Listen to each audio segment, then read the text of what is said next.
have a quick video to make here about this interesting trumpet that I'm selling. This is a Holton 45 Deluxe.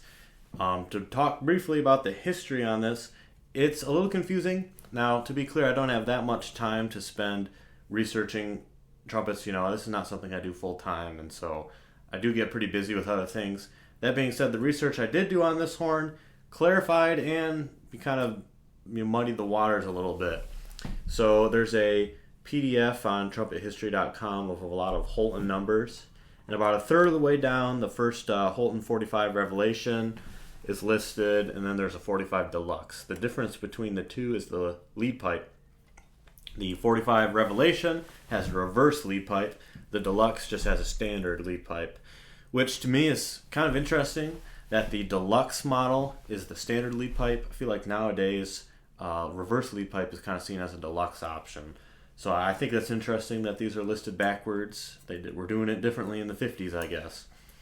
There's a couple different iterations. There's another 45 Revelation, another Deluxe, and then another one, kind of both the same.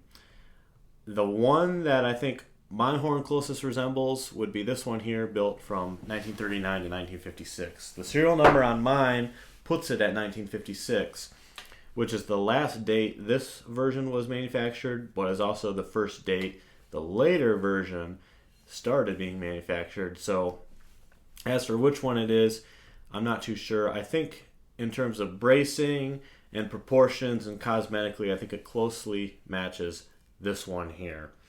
That being said, there are some differences though. There's a 51 LB listed that also really closely resembles mine. The main things that I'm kind of unsure about, mine horn has a lyre holder, a lyre screw, which the 51 LB also has. The lacquer on my horn is kind of darker, more like a gold kind of dark lacquer, which the 51 LB also has that.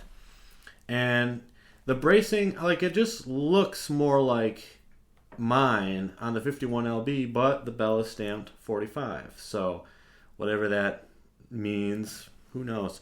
The other difference mine has that's not really seen in these models is the lead pipe. The mouthpiece adapter is really long on mine, which none of the other ones listed really have. It's pretty interesting.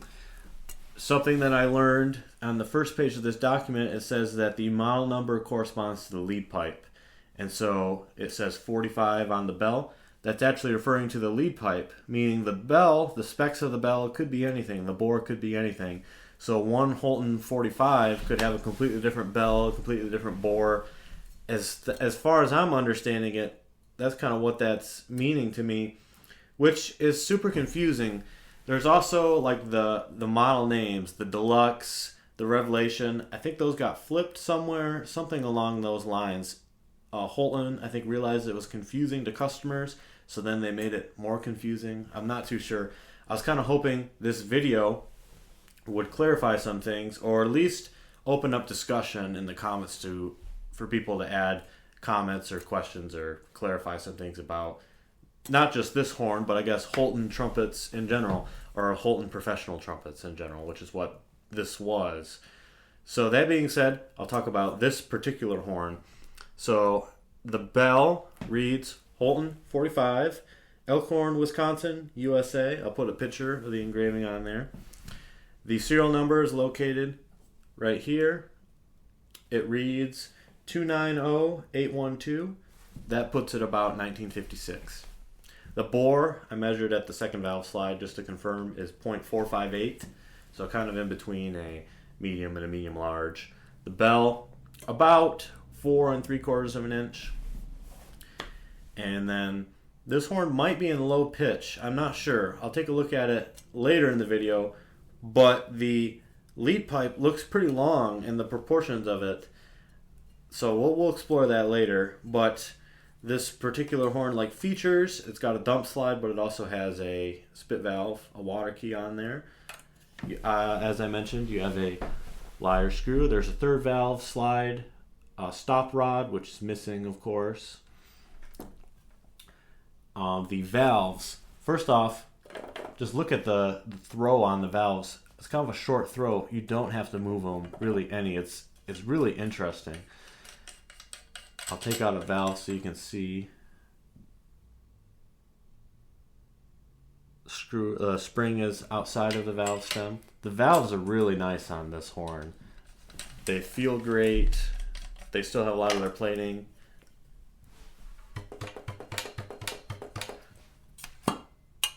The compression's okay. It's pretty good. Not bad. The bracing, I think, is another difference between the Deluxe and the Revelation. So just the type of brace that they used here.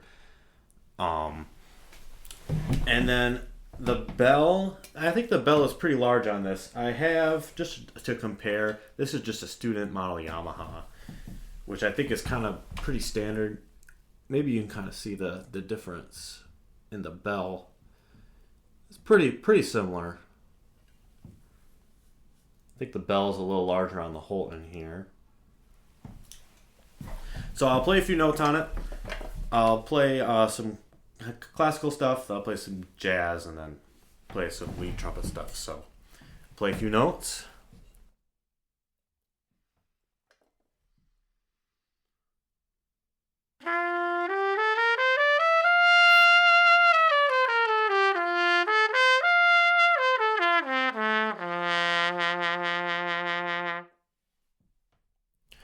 And then I will compare it to this Yamaha just so you can hear the kind of the difference in the sound right away.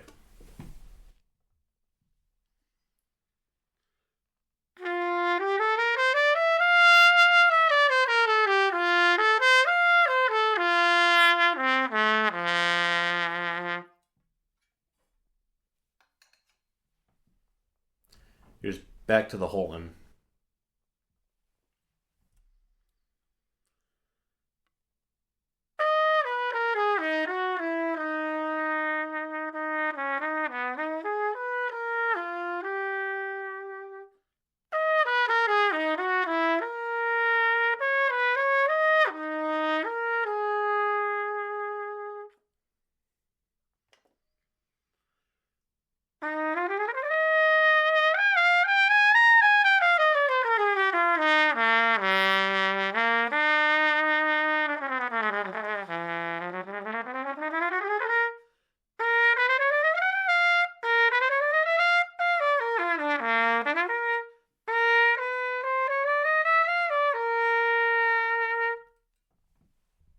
So the partials, if you kind of noticed, it feels a little different. The partials are pretty close together, I'd say, and nothing feels too difficult.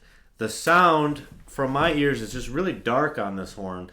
It's got a dark tone quality, which is interesting, considering it's a sort of smaller bore. You kind of have to trust me on this one, but this is like the heaviest trumpet I think I've ever played. It is like it just is. It's heavy. It's like twice the size as that, or twice the weight of that Yamaha. There's just a lot of mass to this, which I think is contributing to that dark tone quality. I think this is a great horn for jazz stuff.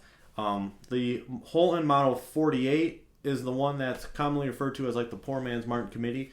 This is close, I think, too. So I'll play some jazz stuff on it for you.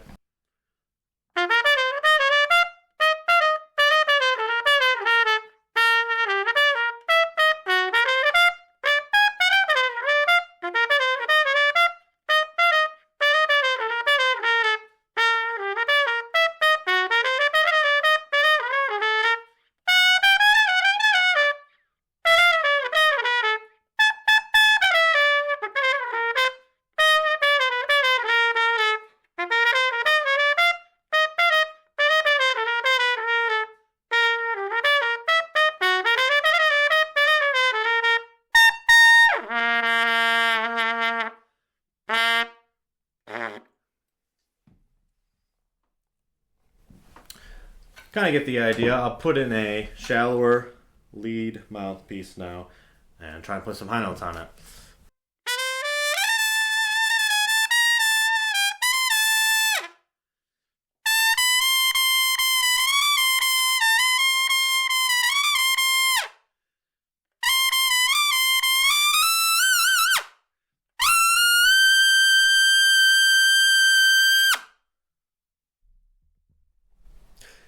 Honestly, not that bad. It kind of slots pretty well.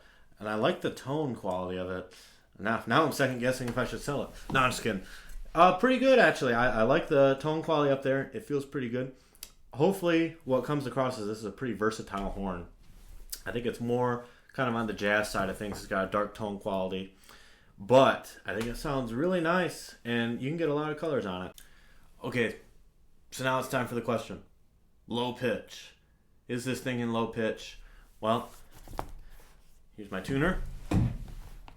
Oh, make it so you can see. Okay, I'll go in and out of playing, so I'll try and make the transitions easy, but here it is with the tuning slide out about where I normally put my horn.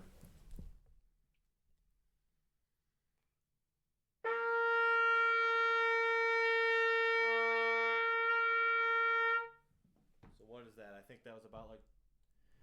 So I think that was about 20 cents flat or so. So here's the tuning slide all the way in.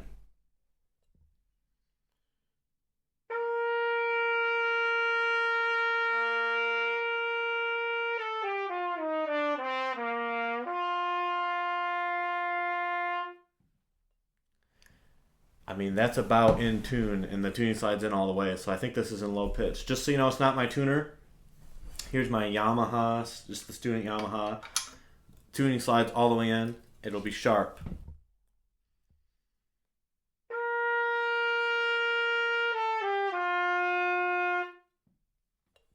Right? So it's not my tuner. I think this horn is in low pitch, which makes no sense because it's from 1956.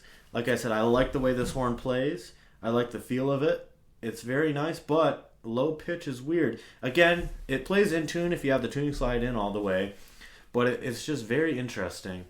And I'm sure that kind of throws off some proportions of the horn, but it's an interesting piece of history for sure. I guess I don't need this anymore.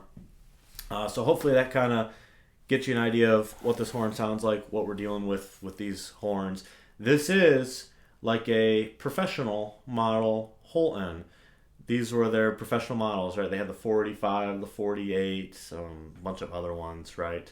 And they're pretty nice horns. This 45 in particular is not one you see too often, but this one is for sale. I'll put the link for its sale in the bio in the description of this video.